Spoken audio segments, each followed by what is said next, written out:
जय हिंद दोस्तों, competition zone में आपका स्वागत है। डेली का जो सेशन करंट अफेयर का चलता है उसको पुनः फिर से हम लोग चालू करते हैं। आज का जो करंट अफेयर है वो है आपका 27 मई का। चलिए चलते हैं पहला क्वेश्चन की ओर। और पहला क्वेश्चन है, हाल ही में परमाणु अप्सरा संधि NPT के पक्षकारों का 11वां समीक्षा सम्मेलन कहाँ संपन्न हुआ है। ध्यान दीजिएगा, ये जो सम्मेलन हो रहा है ये हो रहा है आपका 11वां सम्मेलन। ये हुआ है आपका न्यूयॉर्क में। ठीक है, समझते हैं इसके बारे में।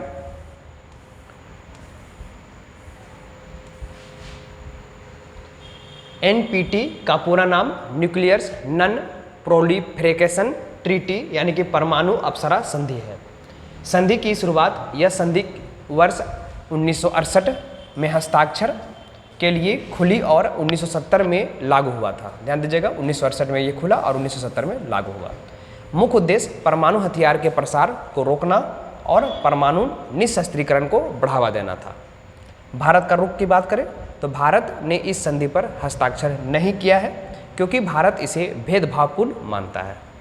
समीक्षा सम्मेलन की बात करें तो संधि के क्रियान्वयन की समीक्षा के लिए हर 5 साल में इसका समीक्षा सम्मेलन के आयोजित किया जाता है। ध्यान दीजिएगा, कितने सालों में होता है तो ये आपका 5 सालों में इसका समीक्षा सम्मेलन होता है। और इस बार का समीक्षा सम्मेलन हो रहा है वो आपका न्यूयॉर्क में हो रहा है। ठीक है, चलिए नेक्स्ट क्वेश्चन देखते हैं। नेक्स्ट क्वेश्चन है, वर्ष 2026 में किन दो महिला सांसद को संसद रत्न पुरस्कार 2026 से सम्मानित किया जाएगा। तो उनका नाम है मेघा कुलकर्णी और स्मिता उदयवाद। समझते हैं इसके बारे में।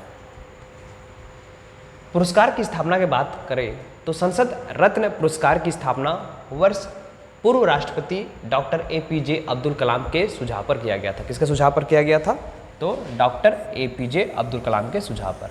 यह पॉइंट है। बात करें प्रथम संस्करण का तो इस पुरस्कार का पहला संस्करण वर्ष 2011 में चेन्नई, कहाँ पर हुआ था तो आपका चेन्नई से आयोजित किया गया था।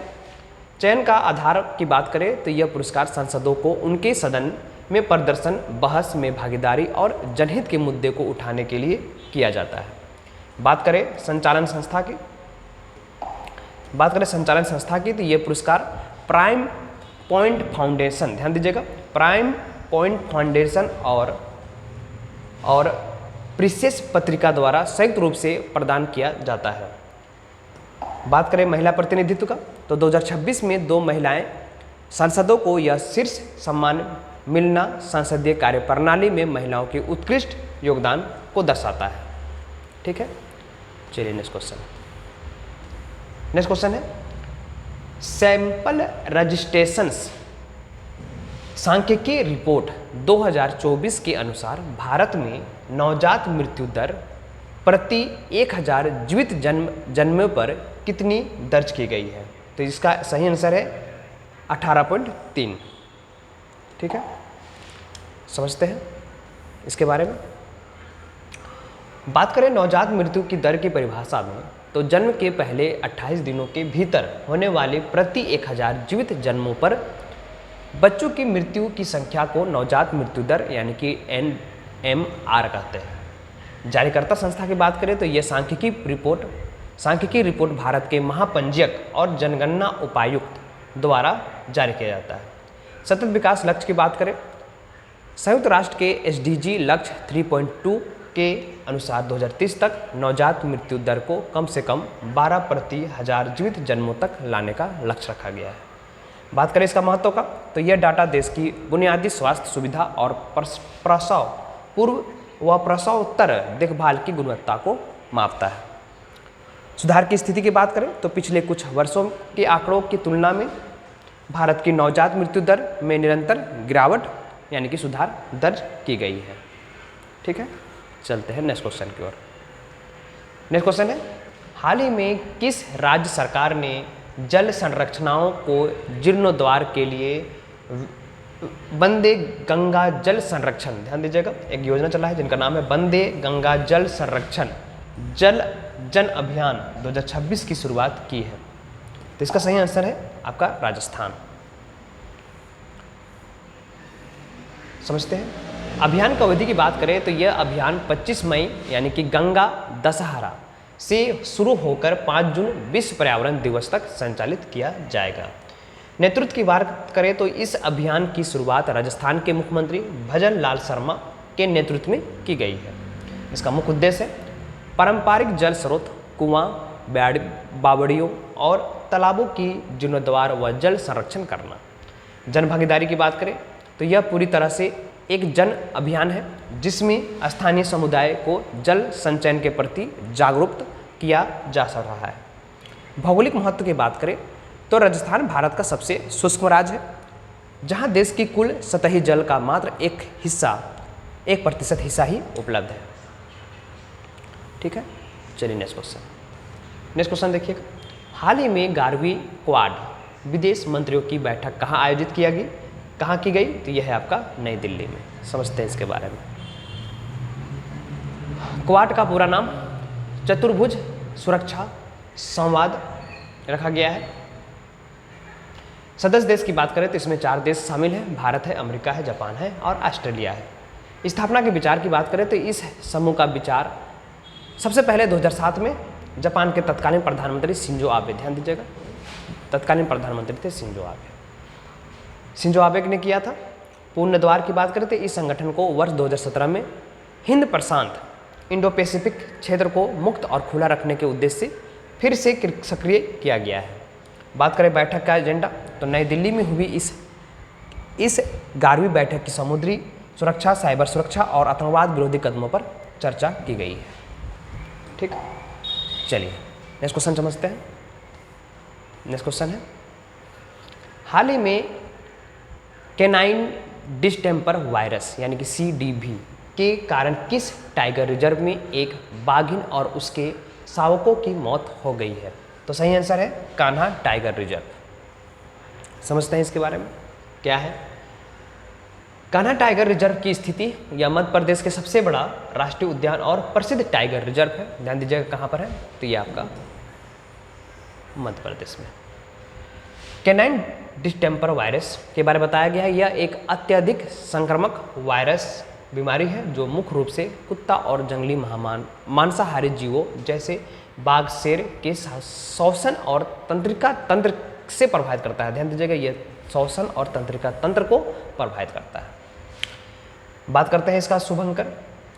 कान्हा राष्ट्रीय उद्यान भारत का पहला ऐसा टाइगर रिजर्व है जिसने अपना आधिकारिक शुभंकर भूरसी दा बारासिंघा जारी किया था। प्रोजेक्ट टाइगर की बात करें तो भारत में प्रोजेक्ट टाइगर की शुरुआत 1 अप्रैल 1973 को वन्य जीव संरक्षण अधिनियम 1972 के तहत की गई थी। बात करते हैं चिंता का विषय तो CDV जो है वायरस जंगली जीवों की आबादी के लिए एक बड़ा खतरा माना जाता है, जो पहले गिर के शेरों को भी प्रभावित कर चुका है। ठीक है, चलते हैं नेक्स्ट क्वेश्चन की ओर। नेक्स्ट क्वेश्चन देखिए, हाल ही में किस देश ने परमाणु सक्षम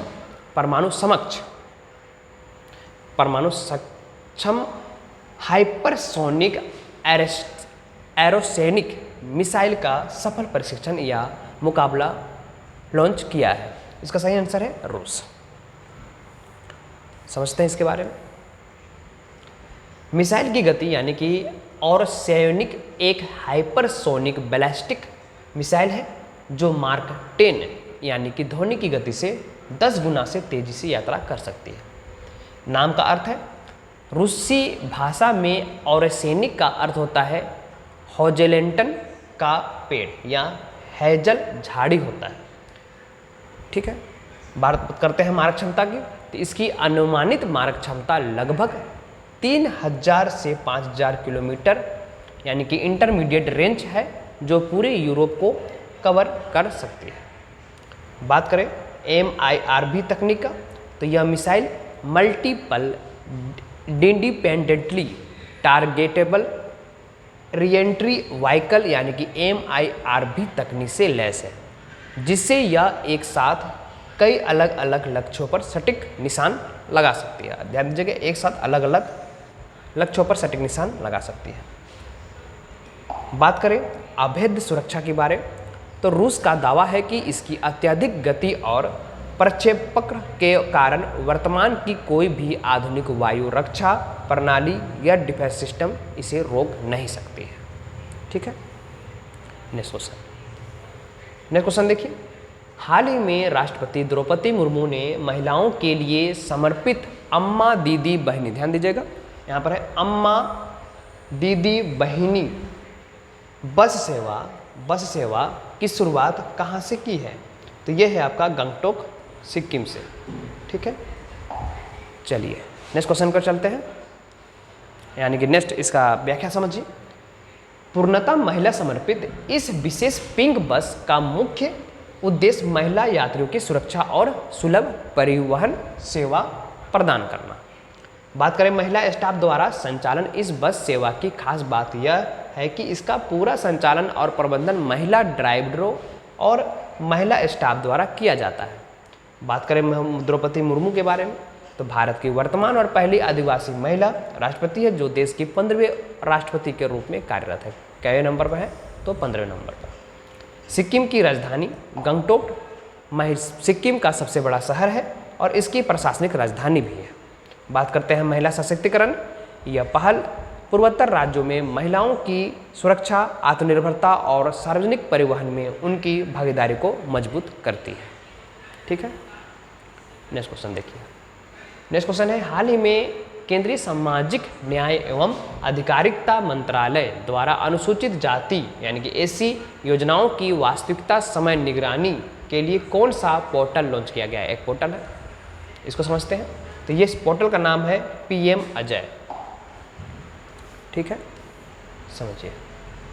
लॉन्च की तिथि और मंत्रालय के बारे में बताया गया है कि इसे सामाजिक न्याय और अधिकारिता मंत्रालय द्वारा मई 2026 को लॉन्च किया गया है। बात करते हैं PMAJAY का पूरा नाम प्रधानमंत्री अनुसूचित जाति अभ्युदय योजना। ठीक है, बात करें विस्तार की बात करें तो ये डिजिटल प्लेटफॉर्म देश के 47,000 से अधिक अनुसूचित जाति बहुल गांवों में चल रहे विकास कार्यों को और लाभार्थियों को रियल टाइम ट्रैकिंग करना। बात करते हैं योजना का विलय के बारे में, तो इस योजना के तहत पहले से चल रहे 3 केंद्रीय योजनाओं जैसे कि प्रधानमंत्री आदर्श ग्राम योजना, अनुसूचित जातियों के लिए विशेष केंद्रीय सहायता और बाबू जगजीवन राम छात्रावास योजना को समाहित किया गया है। ध्यान दीजिएगा, यहाँ पर 3 योजनाओं को कहीं ना कहीं विलय हुआ है। डिजिटल गवर्नेंस के अंतर्गत बताया गया है कि ऐप में जियो ट्रैकिंग, मोबाइल निरीक्षण और पेपरलेस वर्कफ्लो जैसी आधुनिक तकनीक शामिल की गई है ताकि पारदर्शिता बनी रहे। ठीक है, चलिए नेक्स्ट क्वेश्चन देखिएगा। हाल ही में भारतीय सेना ने कृत्रिम बुद्धिमत्ता यानी कि AI पर आधारित किन 2 उन्नत स्तर के सैन्य एप्लीकेशनों को लॉन्च किया है? तो ये है आपका क्यू फोर्स और कौटिल्य। ठीक है, समझिए इसके बारे में। AI का सैन्य उपयोग के बारे में बताया गया है कि इन एप्लीकेशनों के डेटा विश्लेषण से लेकर तत्काल सैन्य निर्णय लेने की क्षमता बढ़ाने का उद्देश्य से विकसित किया गया है। बात करें कौटिल्य का, तो इस ऐप का नाम प्राचीन भारत के महान राजनीतिक और आदर्श अर्थशास्त्री चाणक्य यानी कौटिल्य के नाम पर रखा गया है, जो राजनीतिक सैन्य योजना में मदद करेगा। बात करते हैं तकनीकी आत्मनिर्भरता की, तो यह कदम भारतीय सेना की आधुनिकीकरण और रक्षा के क्षेत्र में आत्मनिर्भर भारत और भारत अभियान को बढ़ावा देने तथा देता है। डेटा प्रबंधन की बात करें तो सैन्य अभियानों के दौरान खुफिया इनपुट और जमीनी डेटा को तेजी से प्रोसेस करने के लिए कृत्रिम बुद्धिमत्ता का प्रयोग किया जा रहा है। बात करते हैं सुरक्षित नेटवर्क के बारे में, तो इन दोनों प्लेटफॉर्म को पूरी तरह से सुरक्षित और इनक्रिप्टेबल नेटवर्क पर तैयार किया गया है ताकि साइबर हमलों से सैन्य डेटा सुरक्षित रहे। ठीक है, चलिए नेक्स्ट क्वेश्चन है, हाल ही में किस राज्य के होलोगापार गिब्बन, ध्यान दीजिएगा, होलोगापार गिब्बन अभयारण्य में एक पश्चिमी होलोग गिब्बन द्वारा रेलवे लाइन के ऊपर बने कृत्रिम कैनोपी पुल का उपयोग करने के लिए विश्व का पहला मामला सामने आया है। तो ये राज्य है आपका असम। समझते हैं इसके बारे में क्या है और क्यों है ये विशेष। भारत का एकमात्र वानर हॉलोक गिब्बन भारत में पाए जाने वाली एकमात्र वानर प्रजाति है जो मुख्य रूप से पूर्वोत्तर राज्यों के घने जंगलों पर पाई जाती है। कहाँ पर पाए जाएंगे? तो पूर्वोत्तर राज्य के घने जंगलों पर। कौन सा एक वानर है? तो हॉलोक गिब्बन। बात किया जा रहा है IUCN के बारे की स्थिति में, तो पश्चिमी हॉलोक गिब्बन को international union for conservation of nature द्वारा लुप्तप्राय श्रेणी में रखा गया है।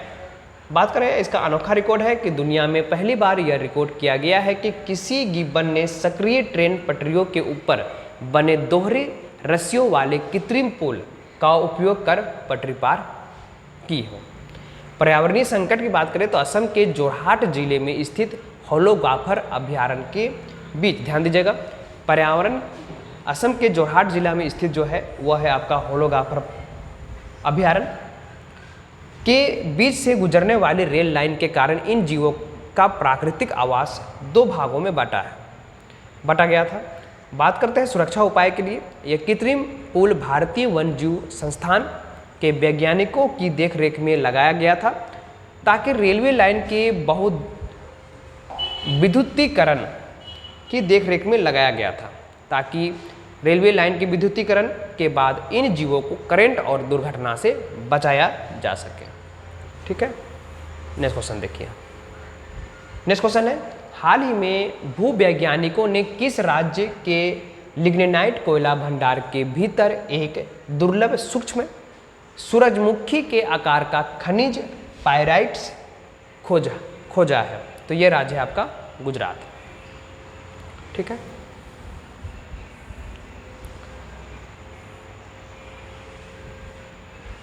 नेक्स्ट क्वेश्चन देखिए।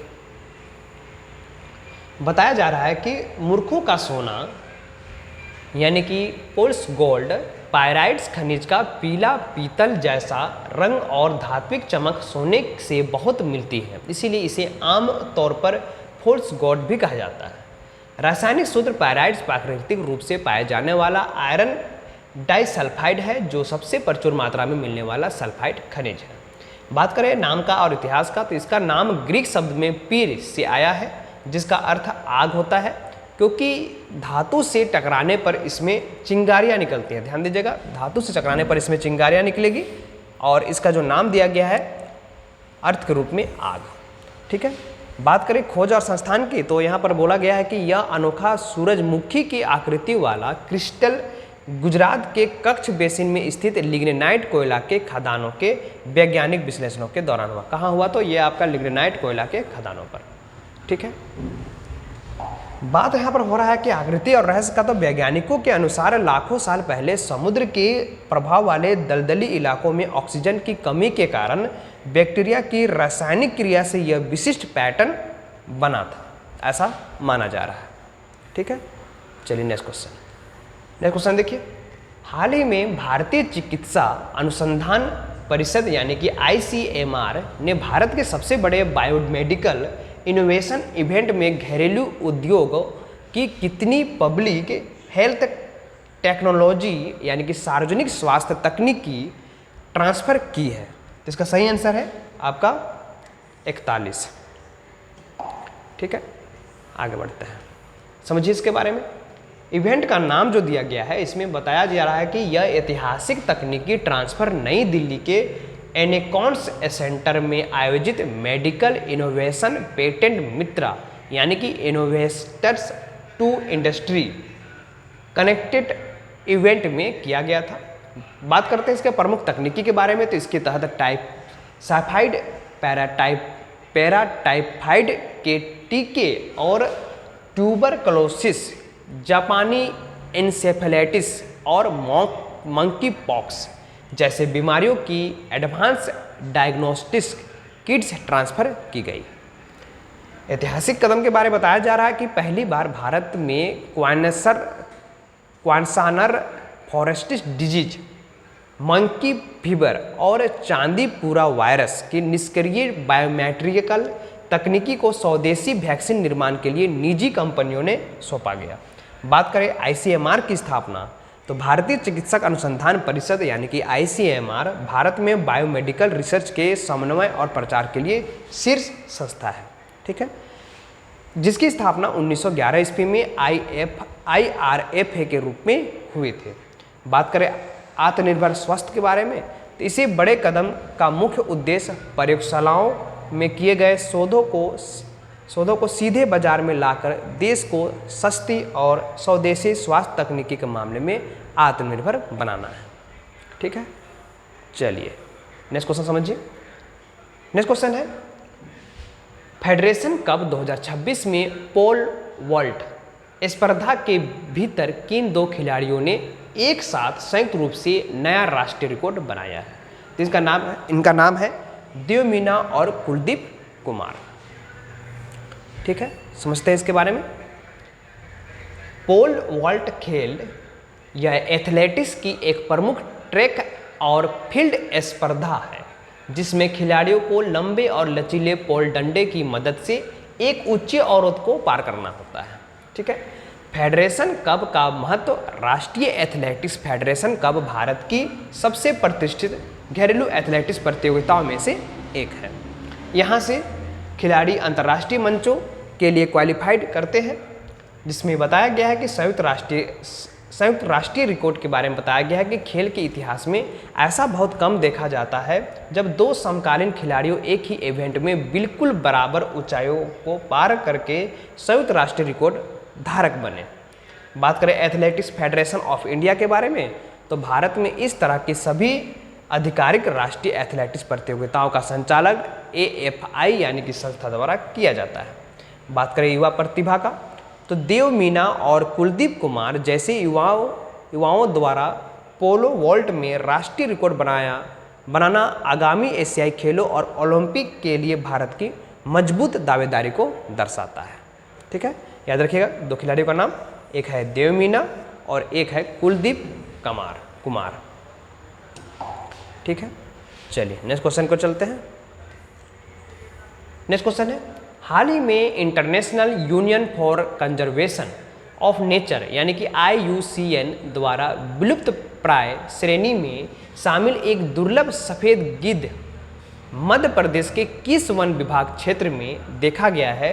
तो इस विभाग का नाम है चंदेरी वन विभाग, ठीक है। समझते हैं इसके बारे में। यहाँ बताया गया है कि विशेष पक्षी के बारे में कि खोजे गए इस सफ़ेद गिद्ध को वैज्ञानिक रूप से इजिप्शियन वल्चर कहा गया है। बात करें विशेष गणना अभियान की, तो मध्य प्रदेश के चंदेरी वन विभाग ने 22 से 24 मई के तक विशेष गिद्ध जनगणना अभियान चलाया था, जिसमें कुल 45 समान गिद्धों के साथ यह दुर्लभ प्रजाति मिली। IUCN रेड लिस्ट के बारे में बताया गया कि अत्यधिक ऊंची से घटती आबादी के कारण IUCN ने इसे वैश्विक रूप से संकटग्रस्त यानी कि विलुप्त प्राय श्रेणी में सूचीबद्ध किया हुआ है। प्रकृति के सफाईकर्मी के रूप में बताया गया है कि गिद्धों को पारिस्थितिकी तंत्र के सफाईकर्मी भी कहा जाता है, क्योंकि ये मृत जानवर, ध्यान दीजिएगा, ये ऐसे गिद्ध है जो कि मृत जानवरों के शवों को खाकर जंगलों और पर्यावरण के संक्रमण बीमारियों से बचाते हैं। खतरों का मुख्य कारण यह है कि भारत में गिद्धों की आबादी घटने की सबसे बड़ी वजह मवेशियों को दी जाने वाली दर्द निवारक दवा, एक दर्द निवारक दवा है जो मवेशियों को दिया जाता है जिसका नाम है डाइक्लोसेफेनॉक थी, जिसे अब सरकार द्वारा पूरी तरह से प्रतिबंध कर दी गई है। ध्यान दीजिएगा, नाम क्या है? दर्द निवारक दवा डाइक्लोसेफेनॉक, ठीक है। चलिए नेक्स्ट क्वेश्चन है, हाल ही में किस देश के शहर वुहान में बैठकर एक भारतीय डॉक्टर ने लगभग 3000 किलोमीटर की दूरी से हैदराबाद भारत के एक मरीज की सफल रिमोट रोबोटिक सर्जरी, ध्यान दीजिएगा, रिमोट रोबोटिक सर्जरी की है? तो ये सही आंसर है आपका चीन से, ठीक है। बताया गया है डॉक्टर का नाम के बारे में, तो चीन के वुहान शहर में इस ऐतिहासिक सर्जरी के अंजाम देने वाले भारतीय मूल के यूरोलॉजिस्ट डॉक्टर सैयद अहमद गौस हैं। रिमोट रिबोटिक सर्जरी के बारे में बताया गया है कि यह चिकित्सा विज्ञान की एक अत्याधुनिक तकनीकी है जिसमें डॉक्टर और मरीज एक ही कमरे या देश में होना जरूरी नहीं होता। डॉक्टर इंटरनेट और रोबोटिक आर्म्स के जरिए दूर से ऑपरेशन करता है। बात करें 5G और 6G तकनीक का कमाल, तो इतनी लंबी दूरी यानी कि 3000 किलोमीटर से बनी किसी समय अंतराल के समय सर्जरी करना सुपर फास्ट इंटरनेट और आधुनिक चिकित्सक रोबोटिक की सटीकता को प्रमाणित करता है। बात करें हैदराबाद का गौरव है, तो हैदराबाद भारत का एक प्रमुख मेडिकल और हेल्थ केयर हब बनता जा रहा है। यहाँ इस तरह के जटिल अंतर्राष्ट्रीय रोबोटिक ऑपरेशन के लिए बुनियादी ढांचा उपलब्ध है।